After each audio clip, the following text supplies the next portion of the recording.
I just want to share with you guys this beautiful verse. In Isaiah 43, verse 18 to 19, it says, "Forget the former things, do not dwell on the past. See, I am doing a new thing. Now it springs up, do you not perceive it?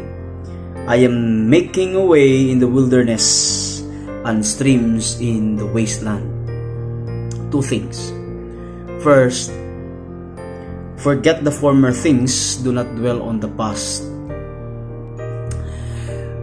You cannot continue or you cannot grasp the new things na binibigay ng Diyos sa atin without forgetting the past.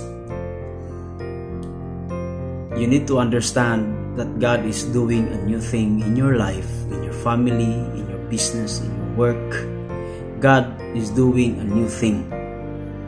Whatever nangyari on the past, you need to forget it because past is past. Behold, mga kapatid, God is doing a new thing.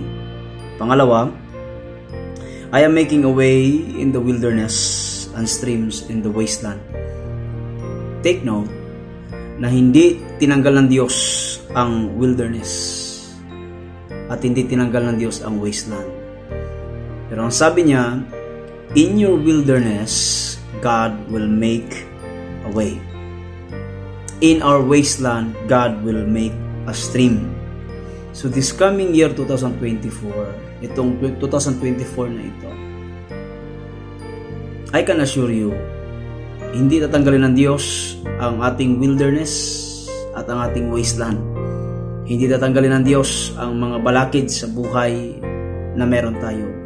Pero I can assure you guys, despite sa mga wilderness na darating sa atin, despite sa mga wasteland, God will make a way sa gitna ng wilderness. And God will give the streams, the living water, the living river sa gitna ng wasteland.